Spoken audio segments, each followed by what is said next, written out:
Hello বন্ধুরা, আমি এই চিকেন চাপ বানাবো। তার জন্য এই চিকেনের আগের দিন রাত্রেই চিকেনটা আনলাম, ভাইফোঁটার আগের দিন।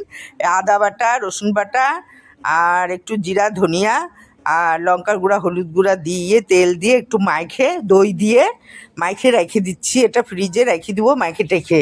পরের দিন করলে পারে কি ভালো হবে, একদম ভিতরে সমস্ত জিনিস ঢুকে যাবে আর খুব ভালো হয়।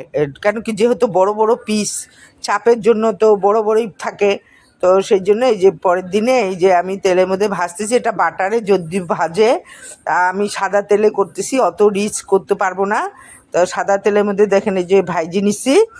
আর এই যে এখন গরম মশলা ফোড়ন দিয়ে আদা রসুন বাটা দিয়ে একটু ভাজা ভাজা করে নিচ্ছি। তারপরে এর মধ্যে এই যে পোস্ত, চারমগজ, কাজু, ওটাকেও করে বাইটে নিলাম। নিয়ে আর ওই গামলার মধ্যে দই টইগুলা ছিল, কেন ফেলে দিব, বা অনেকগুলো দই ছিল, মশলা ছিল, ওটাও দিলাম। আর এই যে বেরেস্তা বানায় রেখে দিছিলাম, বেরেস্তাটাকেও পেস্ট বানালাম, বানায়ে ওটাকেও ঢালে দেবো। ওই যে পোস্ত টোস্ত চারমগজ ওগুলাও দিয়ে দিছি, এই কাশ্মীরি লঙ্কাও দিলাম।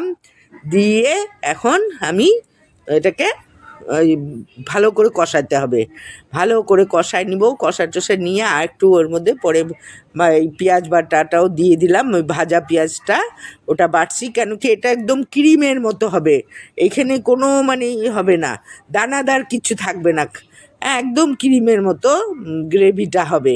তো এই যে এখন এটাকেও ভাজা ভাজা করলাম, এখন মাংসটাকে দিয়ে দিচ্ছি। মাংস দিয়েও আরেকটু কষাবো, কষানোর পরে তারপরে একটুখানি জল দিব। ওই মিক্সার গ্রাইন্ডারগুলো ধুয়ে টুয়ে যেটুকু, খুব বেশি দিব না, কেন চিকেনটাও আর একটু সিদ্ধ হবে। তাহলে একদম শাহি ব্যাপার হয়ে গেল আর কি, চিকেনটায় একদম শাহি কি চিকেন হয়ে গেছে।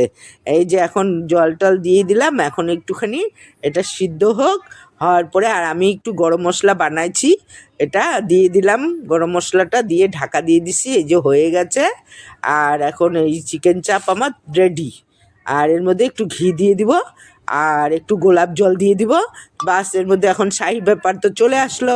তা আমার শাহি কি চিকেন হয়ে গেল, চিকেন চাপ। এখন আমার চিকেন চাপ হয়ে গেছে। তা এখন ওই একটু বিরিয়ানির সাথে, আর এইটাই আজকে আমার ভাইফোঁটাতে করছি।